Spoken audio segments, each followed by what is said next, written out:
Welcome to Think Orphan, the podcast for orphan excellence. Real talk with real people navigating the global orphan crisis. Welcome back to the Think Orphan podcast. I hope that this Tuesday is treating you well. We've got another great conversation that I'm looking forward to with a few friends that I have gotten to interact with here in the orphan care space. And as you guys can tell, Brandon's opening the show.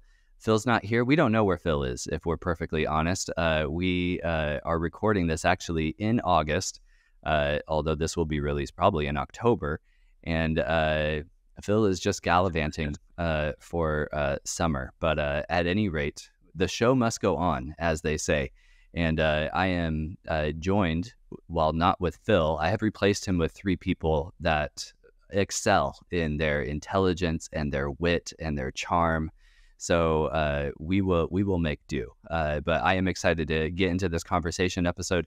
What we're going to be talking about today, so you guys listen to Think Orphan, you guys are aware of the conversations that we have.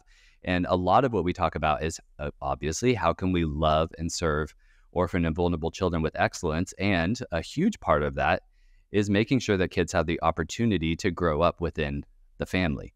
Now, if we were to span out and kind of look at the average care facility, average care ministry in the Global South, what we would recognize is that this isn't just one child and one organization. In fact, there's a whole system in play that is supporting that kid to be in that particular care setting, whether that's in a family or in an orphanage or where have you. And I would say one huge component of how kids end up wherever they are, whether that be family or an orphanage or elsewhere. I don't even know where elsewhere would be. I just threw that in there. Wherever that kid is being cared for, they are often receiving support from ministries around the world, including churches. So today we're going to be talking about, well, how can we better love orphan and vulnerable children? How can we support care reform in the Global South as American Christians, as donor countries, as donors come into this. So I am joined by three colleagues that are doing really important work throughout the world. We have Dr. Laura Horvath on the call from Helping Children Worldwide. Helping Children Worldwide is also affiliated with the United Methodist Church and doing important work there. I'm also joined by Kristin Lowry from Shelter Yetu, which she is also a consultant and a part of the International Mission Board for the Southern Baptist Convention. And we could not have a church conversation without a church leader from within. So we are also joined by Jacob Lierz from LifeMission Church in Kansas City. And he is the missions and outreach pastor there. And I am really excited to kind of look at both sides of this coin. So thank you all for joining us. I'm going to come to our guest here in just a second. But as we think about this dynamic of looking at churches and how they're engaging in orphan care in the Global South, I want to point back to a study that was released a couple years ago that we've already referred to on Think Orphan before. And that was this research done by our friends at Faith to Action, along with the Barna Group and Changing the Way We Care.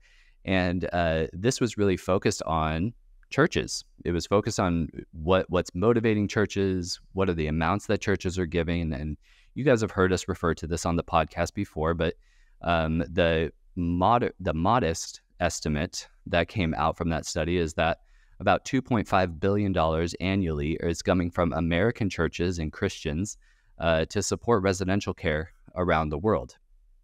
Now, we obviously want to recognize that in certain situations, residential care could be necessary for a given child. And yet, at the same time, there is a huge over-reliance on that particular type of service, and we absolutely want to see reform take place.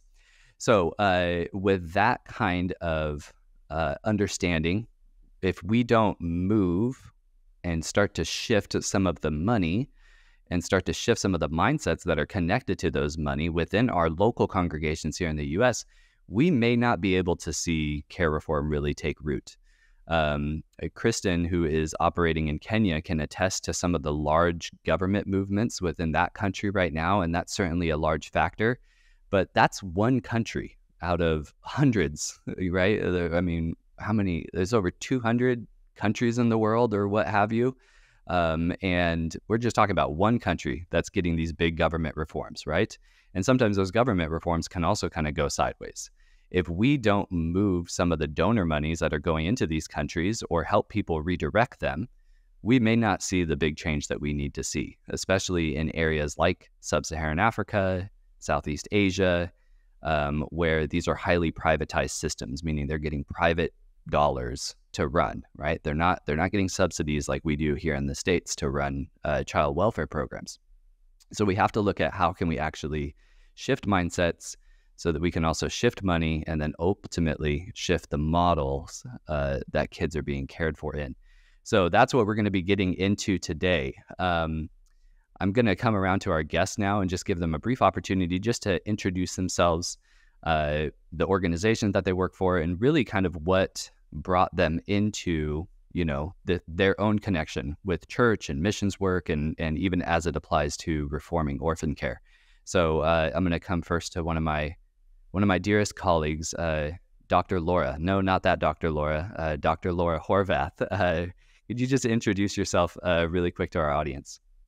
Well, I appreciate the clarification. I'm Laura Horvath. I'm the Director of Programs and Global Engagement at Helping Children Worldwide, which is an organization that actually started out of a friendship between two United Methodist pastors way back in 1999, and they launched an orphanage back then.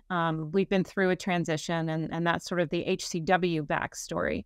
But over the years, because Methodism is sort of baked into our DNA as an organization, both here in the States and in Sierra Leone, which is where our local program is located, we have been asked to kind of tap into that global UMC connection.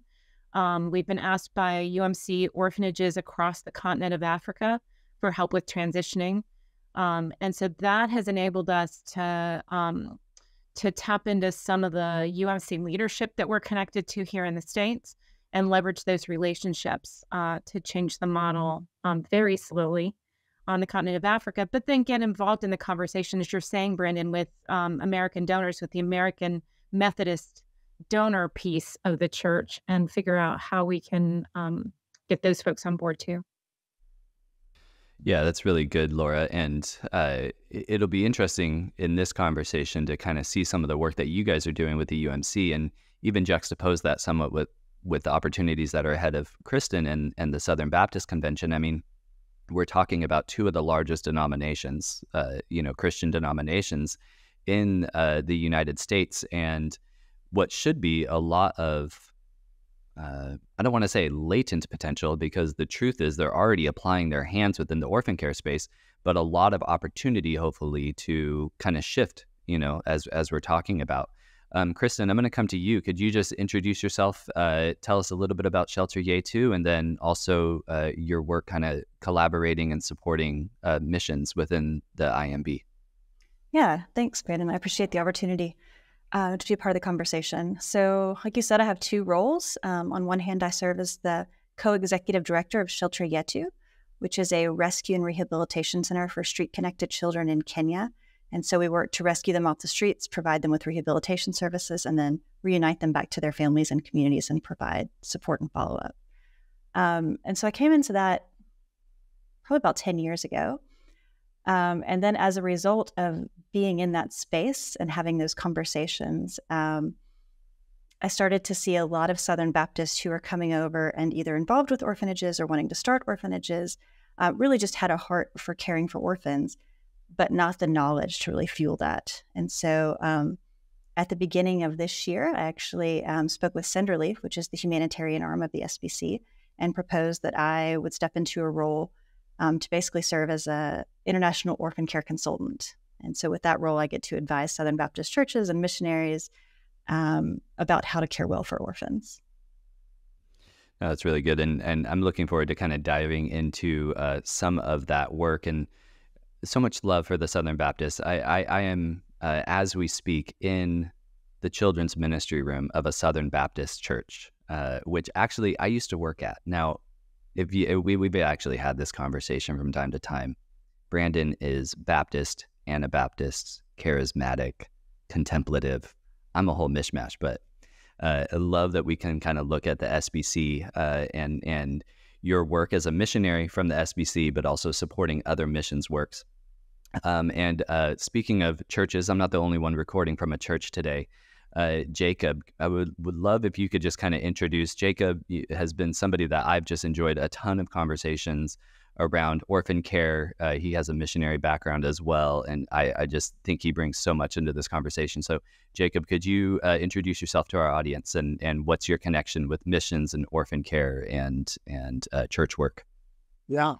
Honored to be on this call with these incredibly qualified ladies. We're a little earlier in what we're doing. We're in a very humble state of very much learning new things. We did, as a family, spent 9 years in missions with Youth Mission in the Horn of Africa, mostly working Somalis and many people. And then about 4.5 years ago, my sending church called me back to be the global mission and local outreach pastor. I also helped launch a campus. We just had some things happen that shook us to the core. We discovered some of the institutional things we were doing, and then it triggered us into researching and studying. So we're in the process of turning this ship and doing things differently. I also, on the side, work at Safe Families for Children, kind of in the same realm, just keeping kids out of the foster care system and making sure they're in homes and families and supported by the church. A lot of that's just where I was a foster kid as a child. So I grew up in the system and have seen it from that side as well. It's given me a passion and a testimony, and just trying to use that locally. And really, that's kind of our big message and things we want for our kids, not just in our church, but in our own families. That's the same thing that we want and what God wants for kids all over the world, and just trying to instill that. It's a slow process. Change is hard, but we're getting there, and we're seeing lots of good things happen around here. It's been exciting, and Brandon's been an incredible resource, and just really appreciate the opportunity to be here and to learn and to hear and hopefully share a little bit as well. It's so good, Jacob, and we're so glad you're here. One of the things that you mentioned there, we love Safe Families. Safe Families for Children is an awesome program. If you're listening to this in the U.S. and you don't know what Safe Families is, look it up. Hopefully they have a chapter close to you. It's an amazing ministry that really, I mean, a huge thing that we promote here on Think Orphan is prevention. And it is one of the most effective preventative programs that I've seen in the state. So I'm really glad that you mentioned that. And look, when we talk about how do we mobilize the church, hopefully what we're saying is, look, I live in Kansas City or Tacoma, Washington, or Virginia or wherever. Hopefully what we're saying is, look, we're doing it here. We're doing it here in our own local context, and that actually informs what we do overseas. And so it's great to have your perspective on that as well, Jacob, both from your missions work and working in Africa, but also the work that you guys are doing directly at LifeMission and that work that you're leading. So glad that you are here. Kristin, I'm going to kind of come back to you here for, you mentioned this opportunity and the way that you're able to advise local Southern Baptist churches, on best practices in orphan care. As you are, interacting, I know you were recently at the large convention that takes place during the summer, getting the opportunity to interact with people. I would just kind of love, when we think about these churches, we can, especially, people like Kristin and Laura that see what's happening on the ground in Sierra Leone or Kenya, respectively. And we say, look, these are the needs of our organization. These are the needs of the children and the families that we're walking alongside. But churches also kind of have their own needs, and churches have their own desires and things that kind of compel them into this missions work. So Kristin, as someone that's advising Southern Baptist churches, what are some of those most common questions or needs that churches kind of bring to you? And yeah, what does that look like? Yeah, everyone's got their own ideas and thoughts. And since we started kind of this emphasis with Send Relief on international orphan care, the most common questions or inquiries that I'm getting are one or the other. A lot of people want to know how they can come serve orphans. And unfortunately, because that's the way the evangelical church has been doing it for decades, their assumption is that the best way to serve orphans is to come over and to love on them and to spend time one-on-one with them, and to serve in that way. And so it's been really helpful to be able to catch some people at the beginning of their journey, and be able to help advise them on, why it's not the best practice to go over and to spend time in an orphanage, issues of attachment and issues that a lot of these children might have families. And so that's been super helpful to be able to engage with people at the beginning of that journey and walk with them as they, shape their own ministry overseas and what that might look like. Unfortunately, the other thing that happens often is people will call and say, I've got this orphanage that I've been supporting for 20 years. Can you go check it out? And unfortunately, a lot of times when you check out, it's not what they had expected. There's some kind of cultural miscommunication. And that's really hard to hear, that, what you thought it was and what your perceptions of what that was is different. And so those people also have gotten to kind of walk through the journey with them of like, what does best practices look like in this situation? How can that orphanage serve children well in their community? So that's a lot of the work and the conversations that I'm having. When those conversations start, what's the connection to the orphanage? Do they just kind of get this information and they have this affiliation and they talk with somebody that is informed like you, and then they just kind of walk off? Or like, how does that all work? Like, I'm just curious in terms of like, yeah. So usually, never.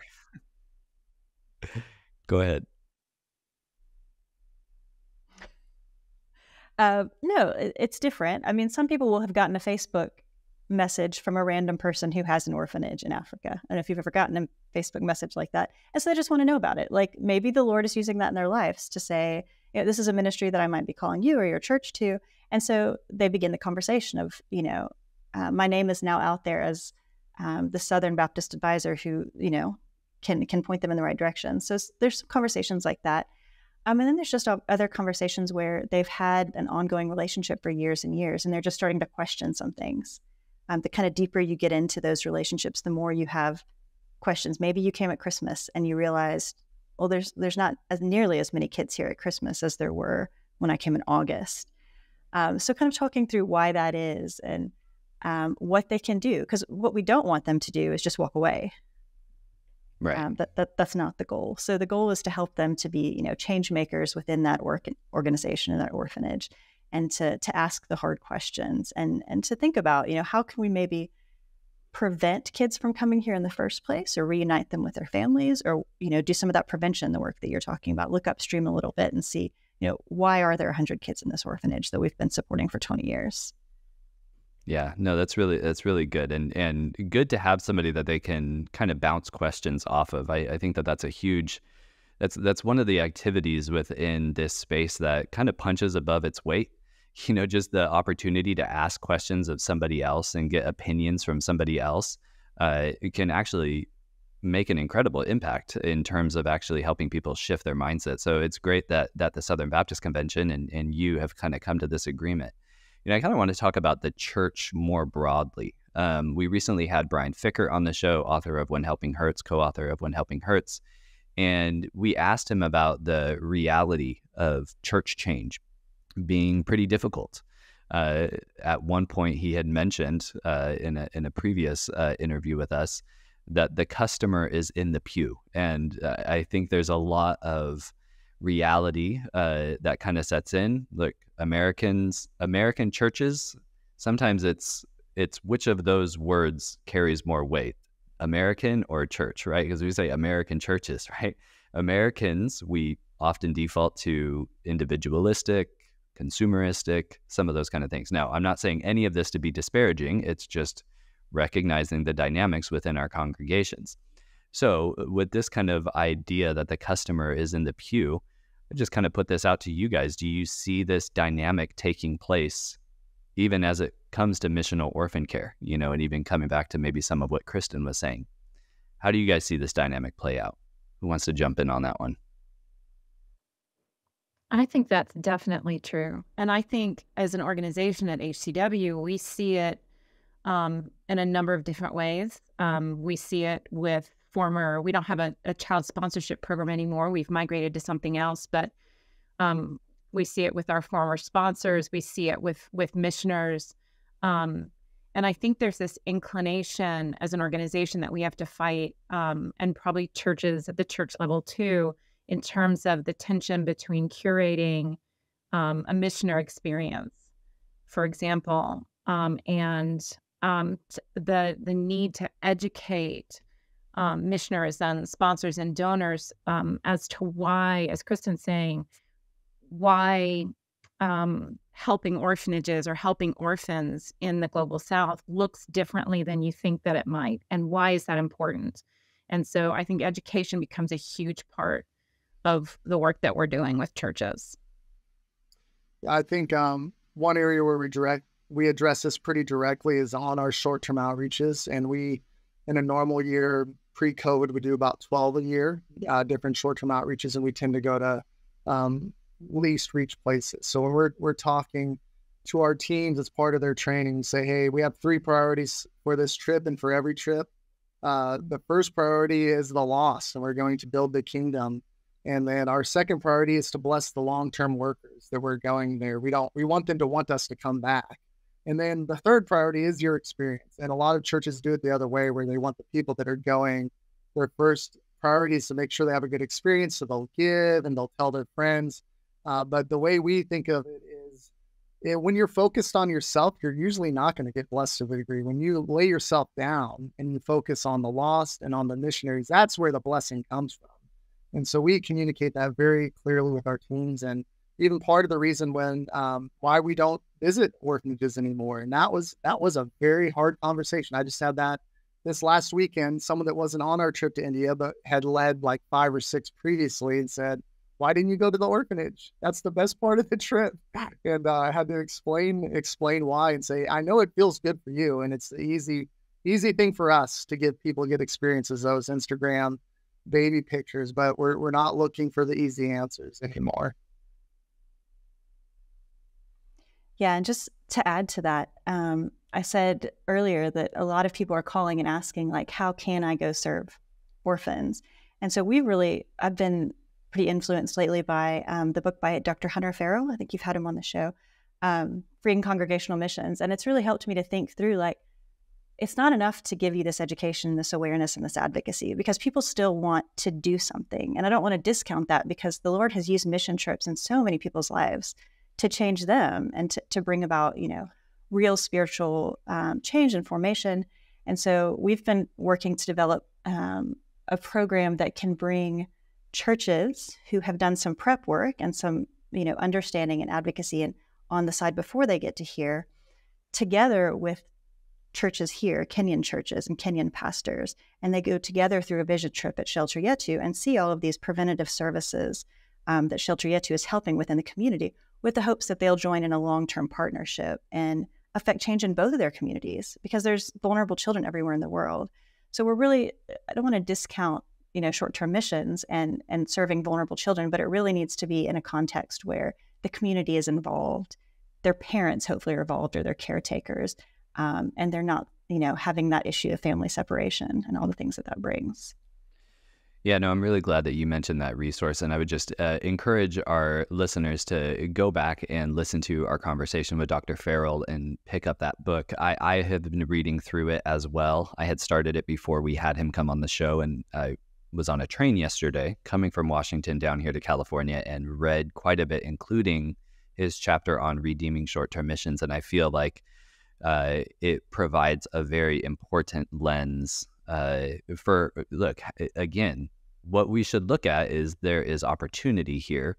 Not only look at, well, this is bad and that's bad and they did this and we didn't like that. It's easy to just be cynical and kind of look at the bad parts, but is there something here that can be redeemed? Is there an opportunity here for that? And kind of on that, and coming back to something that you were talking about, Jacob, in terms of like how you guys have instituted change within LifeMission and how you guys are interacting, how do you manage that instituting better practice, in OBC missions work? You discussed, not going to the orphanage, but you're also wrestling through the various interests within the church body. I mean, maybe just share a little bit more, from the missions pastor standpoint. how do you manage that? I mean, what does that even feel like? Do you feel like people are just leaning on you all the time and trying to presume or trying to muscle you? Or, I mean, what does that look like, man? Yeah, when it comes to balancing what we're doing, what we've been communicating, especially to our staff, not just our mission staff, but our church staff broadly, is that mission's not something that runs in parallel with you. We really want to be a cross batch. And so that we did a missions training with 75% of our staff a couple months ago, and just saying, hey, it's not and then.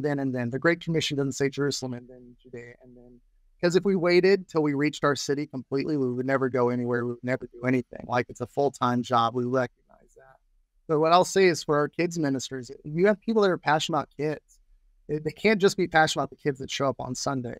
But what are we doing in our city to reach the lost kids there? And then what are we doing in the nations? And whatever that thing is you're passionate about, the Great Commission is just adding depth to that. Whether it's men's ministry, vulnerable children, women's ministry, freedom ministry, all of those things can be expressed, and they should be expressed, not just on Sundays or on a Monday meeting or Tuesday meeting, but in our city and in the things that we're doing globally. And that everything we do globally needs to be operated in that anointing as well. Like, different parts of the body have different strengths and different ways of doing things. And the Lord has anointed LifeMission Church to do different things than, the First Baptist Church down the street. And we all need to play our parts entirely to do that. So, and it's also hard to communicate in negative. So I probably don't do this very well all the time, but not saying, hey, I'm not trying to be like twisting my mustache. We're shutting down all the orphanages, but more so, we want kids and families, whether they're kids from our church or kids in our city or kids in Kenya. They all deserve a home. God wants them all to be in a family. And you cast a vision, because without vision, the people perish. You cast a vision for the positive. When you do those positive things, it pushes out the negative. So hopefully that's the message we're starting to get across, is like, hey, it's not that we're anti-orphanage. We're just so pro-family. There's no room for orphanages because we want every kid to be in a family. Again, here in our city, we have 3 campuses in 3 different cities. We are called to those cities, but God has also called LifeMission Church to the nation. And wherever we go, we want to see kids and families. And that's just a value we're going to carry in every aspect of the Great Commission. At Think Orphan, we are all about creating lasting solutions for children and families. You've heard us talk time and again about how poverty impacts families and literally creates orphans. One of the ways that we can combat poverty and strengthen families is by supporting local enterprise in the Global South and changing our purchasing decisions. That is why I'm so excited to share with you about Sojourn Studio. Sojourn Studio empowers young women and moms on the Thailand-Myanmar border through dignified work as they handcraft beauty to rewrite stories and lift communities.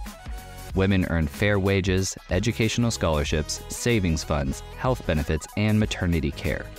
Beyond their ethical production and the opportunity to strengthen families, the jewelry itself is truly beautiful.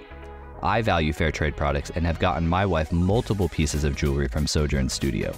She loves wearing them, and we love knowing that the purchase made a difference for families in Southeast Asia. With Christmas coming up soon, get your loved ones something that they will enjoy and wear with pride. Click the link in our show notes or visit sojournstudio.org to start shopping. So good, Jacob. And one of the things that I've been thinking about, and it kind of goes in line with what you're saying, for those that are familiar, there's these things called a centered set and a bounded set. I don't know if you guys are familiar with this, but basically, often what we do when we are trying to organize people is we put up a boundary and we say, if you're on that side of the fence, you're not one of us. If you're on the inside of the fence, you are one of us. And that's kind of our kind of go-to thing. As opposed to a centered set, it's almost kind of like, how do you keep the cattle, in this area? Either you put up a huge fence or you put the water source in one area so that they never go too far from it. And when we're centered in that, and when we have that thing that we'll all gather around, the set is really who's moving towards the water, and you may have somebody that is close to the water, but they're pointing the other direction, and you may have somebody that's really far from the water, but they're coming closer. When we start to think about what are the causes, what are the missions what are those positive values? How can we just help people just move towards that, even if they're far away, right? Bringing them closer to the fold. So I really love that. And you had said that before, Jacob, to me. It's hard to communicate a negative or something. Did I say that right? I think that's really true. Okay, I did. How does that go? It's hard to. It's hard to cast a vision for a negative. It's hard to cast a vision for a negative. I think that's really something that we. I mean, we have literally like just no more orphanages. Like that has been like a mantra within care reform space, and that is just. It's almost like jolting. Anyways, so I really appreciate that, Jacob. Laura, I kind of want to hear more from you, on the organizational front. Many organizations are reluctant to change because they fear losing donors and funding, many of them coming from churches. So why do you think, from your experience, as within HCW, but also working with the Methodist Church, why do you think American churches and Christian donors are reluctant to change, right? So we're like, oh no, we could lose funding, but why is that reluctance even there from churches and donors, and what are kind of some of their fears from your vantage point? So I've been involved with Helping Children Worldwide, both as a volunteer and a Methodist, because my home church was one of the founding churches for Helping Children Worldwide, to be honest. So I came at it, both as a former short-term missioner visiting orphanages many, many times as a volunteer, and then, joined the Helping Children Worldwide staff, and we helped transition that model. And we now do work very similar to what Kristin was describing with reintegration of street-connected kids and transitioning other orphanages to family care models. And just looking at it both from the perspective of sitting in the pew in my church and hearing fellow congregants and former missionaries that I traveled with talk about their fears and concerns when we transitioned and how short-term mission was going to change. And then also from the perspective, from the organizational perspective, I mean, aside from the fact that nobody likes to change, I think that's just a basic human reaction. I think the other thing to think about is one of the great strengths of the fact that a lot of orphanage and orphan response comes out of the church is the fact that people are so deeply and emotionally invested in the work. And I think that's a big reason why people don't want to change, is because they are so deeply and emotionally invested in it. And so you can have the rational argument about, the impact of family separation on kids, the impact of institutionalization on kids, and all of that. And you can even give them sort of the financial statistics about how it's much less expensive to care for kids in families than it is in institutional settings. But when you're talking about headspace stuff, you're not speaking to people's hearts. And I think there's that piece of it. And I think too, for us to go through that transition, it required us to take a really hard look at ourselves and the things that we've been doing as a church and as an organization that we didn't get quite right. And that's really uncomfortable. That's a really uncomfortable space to be in. It's really uncomfortable to do that for yourself, much less to come alongside someone and say, that's not really working out what's best for kids. That's a really hard thing to do. And we talk a lot as Christians about speaking truth in love. And we say that this is something we should be doing as Christians. And I truly, truly believe that we should be. But it's a really, really hard thing to do. And I think it's done best in close relationships with people who trust each other and know that they have each other's back. And when it's done in this posture of humility and, as Jacob is saying, casting a vision for the positive. Hey, look, we love these kids and we want what's best for these kids, just like we want what's best for our kids. And so what we're doing now is maybe not what's best. So let's figure out what is best. But I think we have to recognize that the change is really, really hard, and we have to win hearts and minds in order for that to happen. Yeah, no, that's really good. And I think if we were to kind of jump to the end in terms of like, well, what is it that we really want people to do? And again, kind of thinking through the money piece, if somebody were to say, hey, tell me an organization that's doing good work, in the global South, supporting orphan, vulnerable kids, vulnerable families, however, or even if they say, okay, take the families out of it, an organization that just supports OVC well, I would have no issue telling them, like, you should donate to Helping Children Worldwide. You should donate to Shelter Yetu. Like there are organizations there where you just feel like, yeah, that's good. But both of you guys are getting kids home, right? You guys are intervening for kids that are living on the streets. You guys are reintegrating kids. You guys have your own histories, right, as far as being long-term residential care, but that's not what you do anymore. So in full, with clear eyes and clear hearts, as Coach whatever his name would say, what is that from Friday Night Lights, right? Clear eyes, full hearts, can't lose. Anyways, I could, in good faith, say, yeah, you should give to this organization, give to that organization. But not every organization is HCW or Shelter Yetu or many of the other orgs. So we'll just kind of take a poll here, and I have my assumptions of how the three of you might respond. But should we simply tell churches to just stop donating to orphanages? Should we just tell them, okay, I see a shake of the head from Dr. Laura. What do you guys think? It's okay to disagree. Not. Definitely not, she says. Definitely all right. Not. Well, I think if they're not already giving to orphanages, it's fine to tell them to not start giving to orphanages. Okay. All right. Fair. Yeah. Jacob? I would say Laura, go ahead. I'm sorry. I would say if you're supporting an orphanage, it's time to start having a conversation.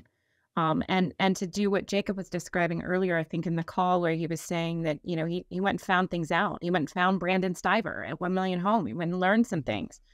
So yeah, find out everything that you can, and then open a dialogue about where you might head next. But yeah, don't cut an orphanage off financially. Don't do that. Well, a full disclosure, I found Jacob, not the other way around. He was in a Faith to Action call with a bunch of pastors that Megan Pratt invited me to. So I headhunted him rather than the other way around. But Jacob, how would you respond to this? Should we tell churches to stop donating to orphanages? I can just speak from what we've experienced. It's been tough. I've probably on my team, because we have a team that makes a lot of these decisions, I've been the one more reluctant to cut off ties to those, because I want to influence. It's not that I just don't want to be a part of orphanages, but I really want to affect change. And that's hard to do if you sever that relationship. And those finances are a big part of those relationships. So even just last week, I had to call one of the organizations that doesn't run an orphanage, but they funnel money to several orphanages and let them know we were discontinuing support. But I had voted to continue support, again, to keep my foot in the door, to keep influencing and keep having those conversations. But if there's not forward momentum, but we have seen a lot of back and forth, and everyone thinks their orphanage is the exception because it's exceptional, or because the country they're in, it won't work here. I hear that all the time. But to just keep having those conversations, we've seen breakthrough with several of them, and not so much with others. So there has, even on my team, been a little bit of a conflict there, and a tension that we're holding on both sides, wanting to affect change, but not wanting to continue to be affiliated with people that hold the same heart and vision that we have. This is an interesting thing that you just alluded to there, Jacob, that I think actually really should be underscored. Many times when we are giving to a certain organization, they are really kind of more operating as an umbrella. They are more operating as a disperser of funds. Sometimes we call this a pass-through organization. So you could maybe go onto a given organization's website, and they will say, we're supporting orphans in this country and that country and this country and that country. And they'll have like 10 different orphanages. Okay, this is maybe a little bit too much a view into the mind of Brandon Stiver, but this is what I do. I come across an organization like that, and I say to myself, oh my gosh, if they're doing work in Central America and West Africa and East Africa, and they got stuff in South Asia, and I'm like, wow, this must be a huge, or this is like a World Vision kind of, But then you go and you pull the 990 form, which, for those that don't know, any organization that's incorporated in the United States as a 501c3, you can go and look at their financial reports. You go onto something like Charity Navigator or GuideStar, and you can actually look at their 990 form. And then you go into the organization's site and look at their form, and it'll say they $200,000, $300,000. Okay. And you think, but they're supporting operations in 15 different countries. It's just they're not actually running those organizations. They're not running the operations.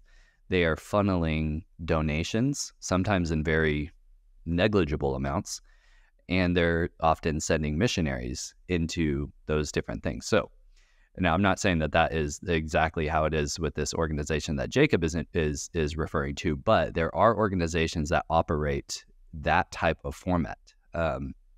And it's just important to kind of understand, well, how connected are you to the work? How integral are you to maintaining that? Because even if there's something going on the ground in such and such country that they're funneling money to, that organization or that operation probably has multiple donors. Not too long ago, I had met a gentleman at a conference through a partnership that I had spearheaded, and he had set up a small charity and was funneling money to this operation in Uganda. And they had said, "You're the only one donating to us, right?" And you could just kind of tell that there was some big question marks in that relationship. And the reality is, sometimes these organizations on the ground or these operations on the ground are receiving funds from various people. And when you look at the website of such and such American 501c3 and they say we're working in a dozen different countries, but their actual revenue is only, $100,000, $200,000, you just kind of have to consider how do we evaluate our support of a given organization, especially if we are a church, right? And this isn't just a matter of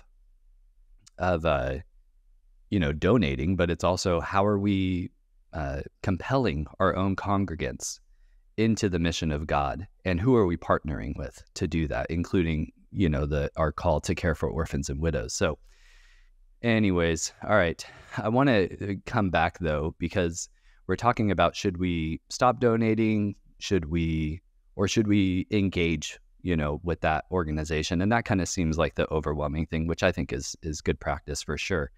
I would love if somebody, hopefully somebody has a story that they can share.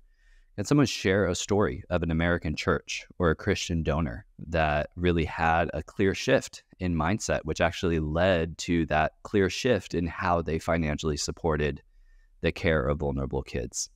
Somebody either from work that you guys have done in the Baptist or Methodist church, or Jacob, as you have also interacted. Who can share a story of what that has looked like? Oh, and if the pause is too long, then I don't know what to do. All right. Okay, I'll go. Okay, now people are unmuting. I'm like, right. alleviate the pressure, right? Go. All right, Laura, and then Jacob. So, had a couple who used to be child sponsors. As I said before, we don't have a child sponsorship program anymore. We have something else. When we shifted to what it's called family empowerment advocacy. And the idea is that you're going to empower a family toward independence, and it's going to be much shorter term. And so they'd been sponsors for years and years, and they were great donors. And when we made that transition, they just loved that idea so much that they've now become not just more generous financially, but more generous with their time, with their talents. She now sits on the board. He's a physician that advises for our hospital. They got excited, I think, about the programs and the work that was happening on the ground, and made a connection to the work instead of to an individual, kid's photo on the refrigerator door. And I think they just got inspired about the change that could happen when that happens. That's good. Jacob, how about you? Yeah, I mean, I can just share our story just briefly. We support, several different homes or forms of vulnerable children care throughout the world. We had a home in Haiti that we had sent several teams to, maybe 10 different teams throughout the years, and just loved it. Always had good reports from it. But eventually one of the gals that had gone on a few of the trips, she moved there and lived in the home and became a part of it. And even after that, it took several months, and it was a slow process as things unraveled. The level of corruption, which maybe we have too much of a margin for except some level of corruption, I think. Globally, we tend to, but it was deep and it was dark. And then finally, the realization that pretty much universally all the kids were being abused, whether it's by each other or by staff or both. And it broke our hearts. And I'd like to say that we just started looking through this on our own, but that's where we said never again. And we're going to take a hard look, not only at the ministries we partner with, but our values and our principles. And that's when we started reading the books. That's when we started listening to the speakers. That's when we started connecting with Faith to Action and 1 Million Home. And it's what drives us still. It's the fire. I don't always share that story anymore because, again, try to communicate the positive thing, but it's the thing that I dread, that I don't want to see happen on my watch ever again. But it's hard. Change is hard. I think communicating change is hard. Like, if you're going to communicate a negative, it's for the status quo. Like, oh, let's just keep doing what we're doing. And I tell people all the time, it was easier to pioneer a new ministry in a Muslim country in Africa than it is to get an American church to make changes. And so that's not always true, but sometimes I definitely feel that way. But it's been good, and we are seeing those changes, like I said, but we're not there yet. Yeah, no, I think that's really well said, Jacob. And I mean, the episode before this one is released is specifically looking at abuse and how ubiquitous it is. And obviously, with any engagement where it's Westerners and those that, are being served or whatever you want to say in Haiti or elsewhere, hopefully we can mitigate some of that risk before it rises to the level of abuse. But I don't think that the average American that is donating to an orphanage is as aware of how ubiquitous abuse is within that home. It is incredibly common. I'll just anecdotally, when my wife and I were running Kingdom Families in northern Tanzania, we brought out some colleagues from Bethany Christian Services Global. Great ministry. We had Sabilu on here not too long ago. Sabilu and another person came out, and she was a master's level social worker that was working with kids that had been in orphanages. And she has worked as a clinician with hundreds of kids. And she said, out of all those hundreds of kids, she has never met a child that came out of an orphanage that hadn't either experienced abuse, witnessed abuse, or was the perpetrator of abuse. Literally, we're talking like a sample of hundreds of kids for this one clinical social worker. So it is common, and it is a reason for change. And I think that it should be said as much, and for churches to recognize, hey, there's reasons why we want kids and families. There's reasons why we want child protection to take place. And, even linked within that, one of the ways that some churches might actually shift is because of the missionaries that they send out. I remember I became a missionary, moved to Tanzania in January 2010, and I had the support of my sending church in Long Beach, California, called Garden Church. And they supported me, and it was awesome. And I did that for 2.5 years. Came back, actually worked at this church for a year, this little Baptist church here. And then when we returned to Tanzania, we started running a family-based and community-based program.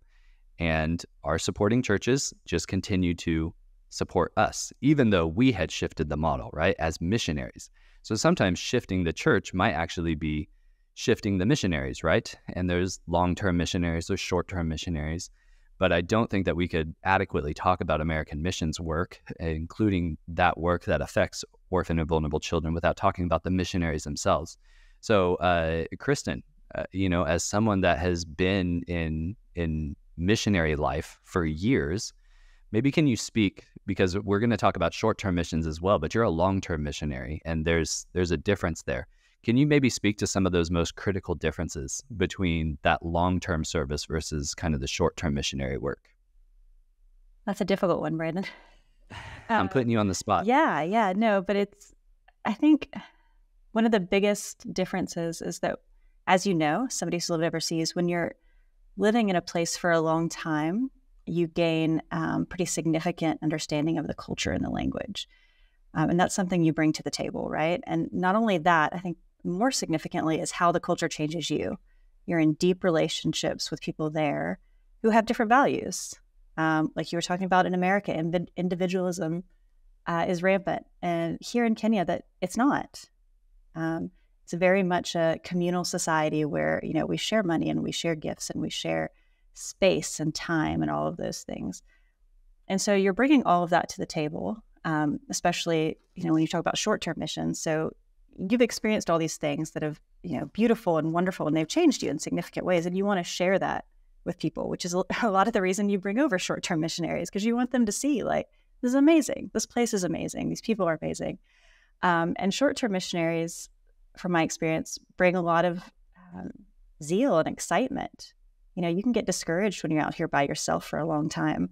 And when you have a team come over, they bring, a biblical element of encouragement.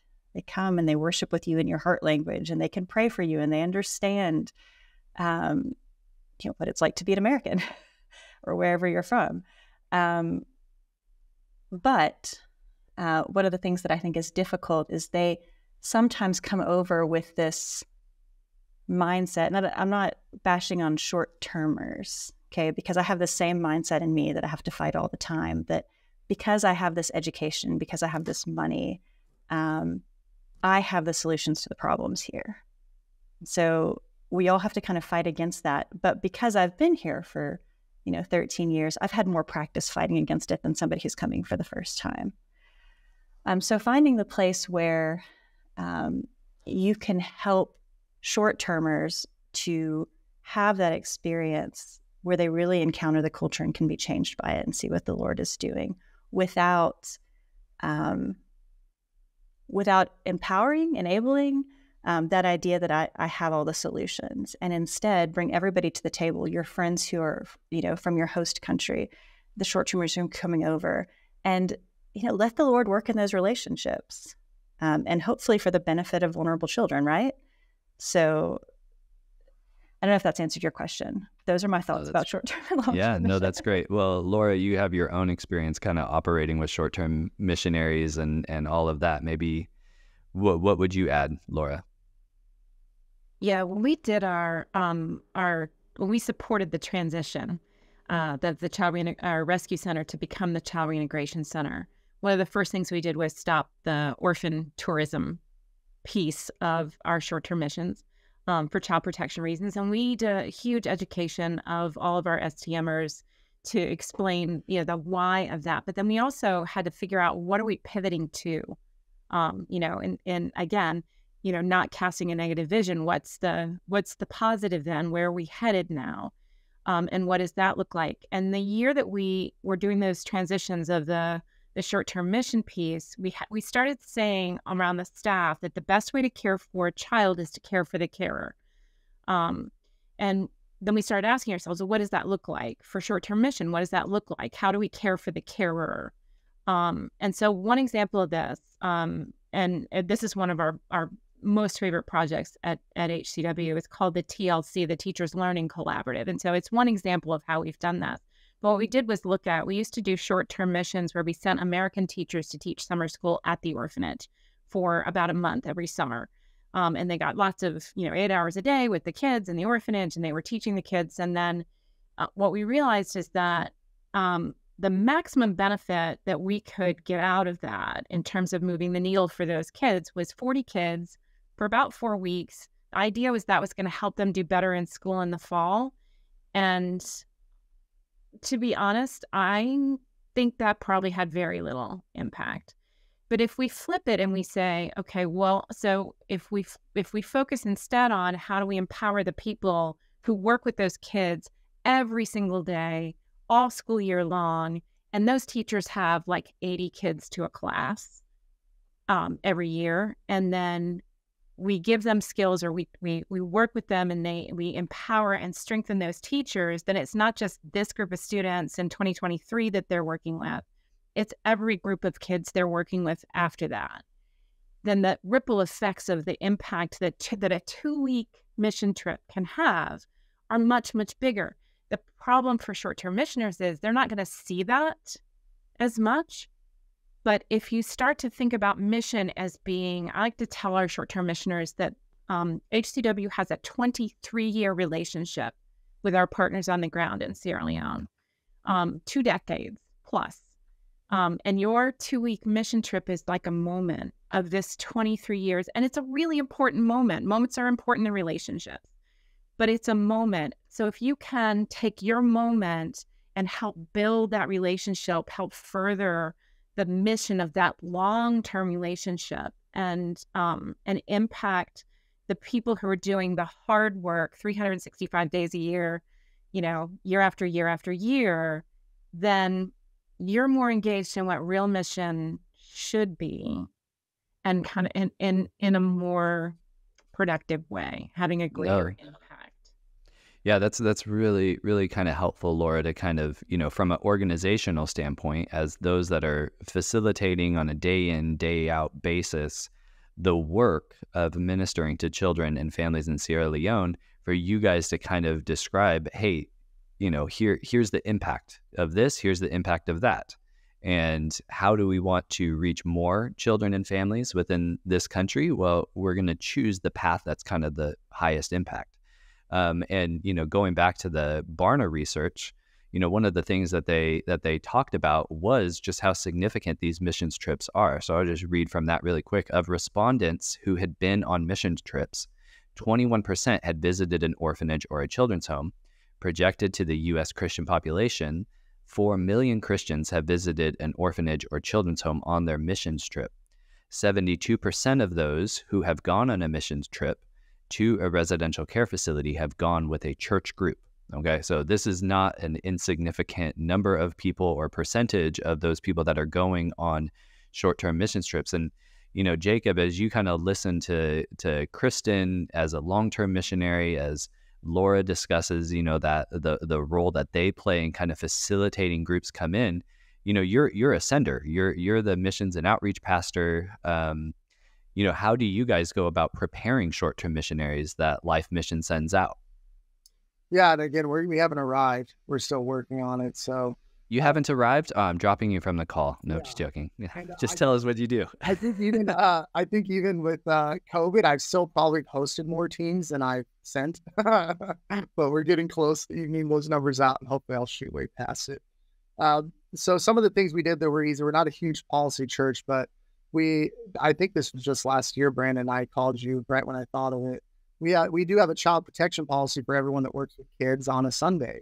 And so we just said, okay, if you're going on a trip, you're going to sign that no matter where you're going or what you're doing, because chances are you're going to interact with children to some degree. And then we started background checking. So just again, we're not doing anything extraordinary. We're just trying to say, how would you want your kids to be treated? How would you want the kids that come in on Sunday? What kind of pictures? That's a big thing.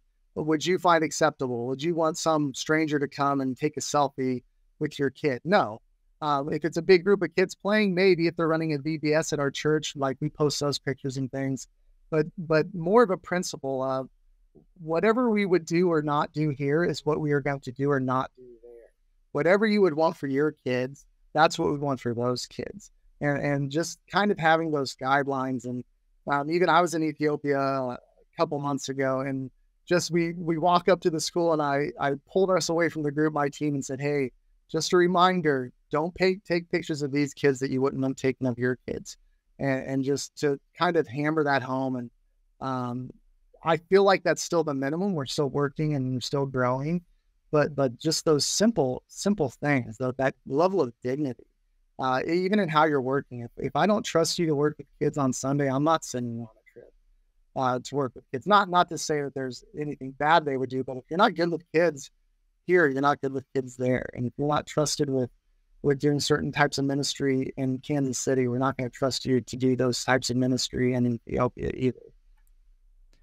Yeah, no, that's really helpful, Jacob. And I'll just kind of say, as a former missionary, as somebody that works within the nonprofit space, the more work that, church leaders like Jacob and others that serve on their missions team at LifeMission can do on the front end, the easier it makes it on people like, Kristin, that are, receiving these teams, because it's a different situation when those teams hit the ground and they just have so much excitement and they're seeing things they've never seen before. And then, I remember leading, some of those kind of introductory, things when we would have a team of students or a team from a church come out and visit us in Tanzania.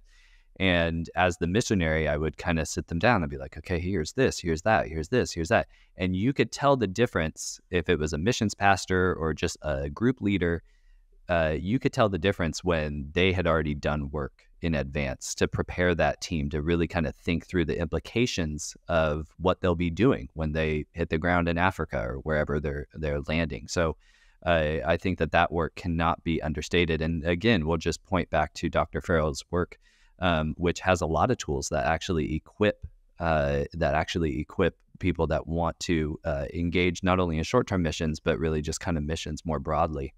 So that's really helpful. And, one of the things that I kind of want to come back to as well. So as churches are being engaged, and hopefully listeners of this, if you hear this, there are resources out there.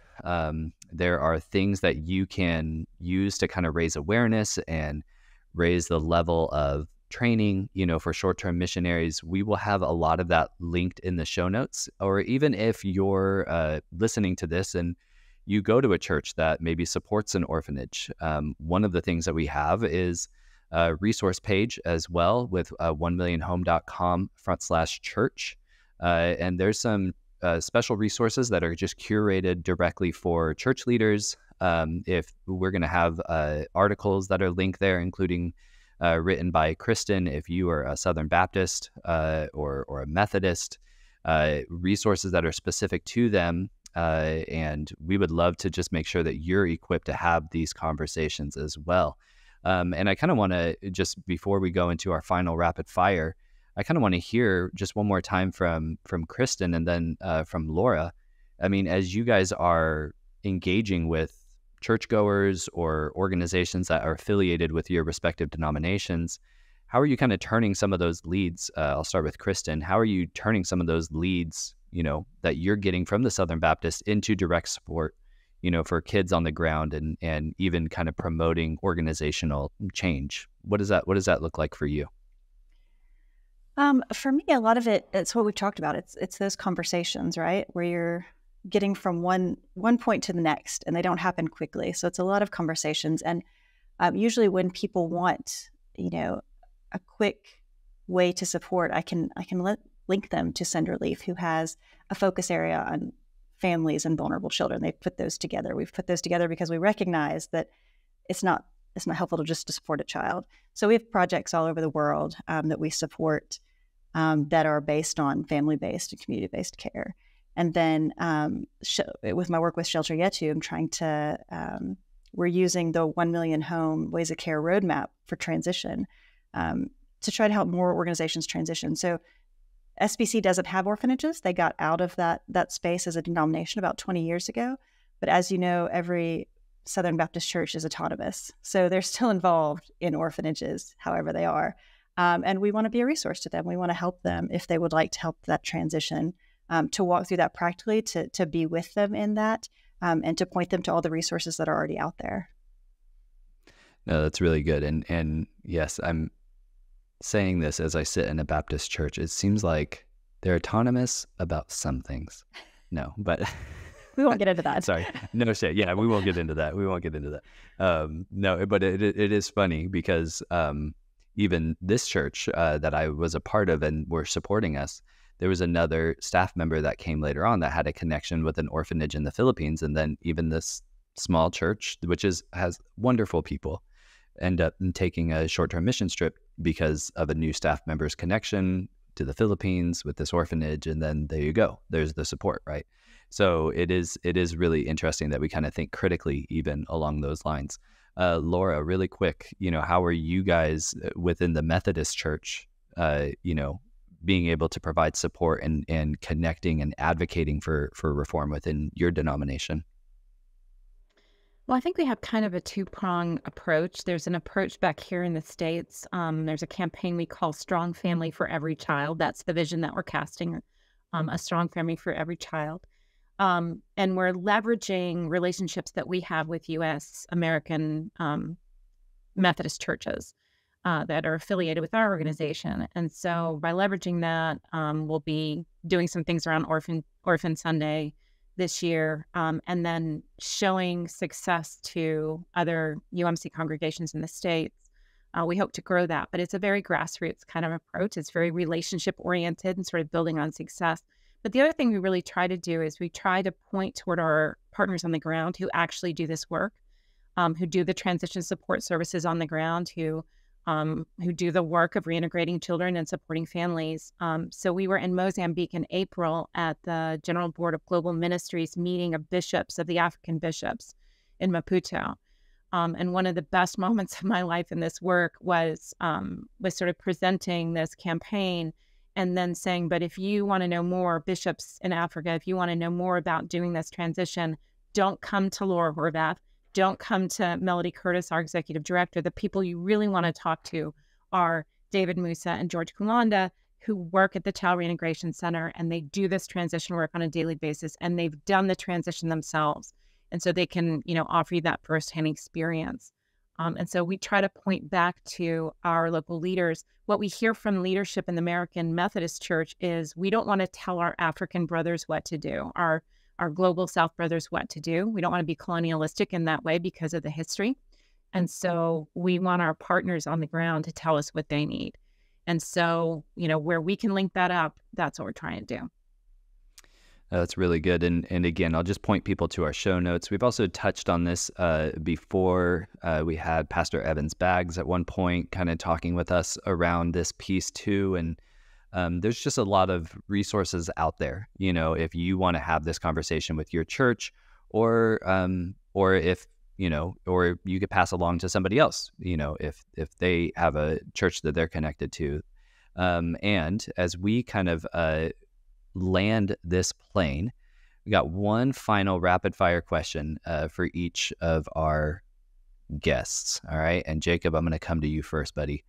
All right. So if a church leader or church goer is supporting an orphanage, but they have an interest in family care, as another pastor, how would you advise them in taking action? What's their starting point? Yeah, I think education and prayer. I mean, it's such a sensitive issue. And there's people, at least in my congregation, put blood, sweat, and tears into these things, and to come behind and say, no, you've done it wrong, or George Mueller did it wrong, or Mother Teresa did it wrong. Like, those are hard things to say. They're hard conversations. So you want to be prepared spiritually and mentally and know what you're talking about. So I think that's the main thing, not just charging to battle. Whoa. Okay. All right.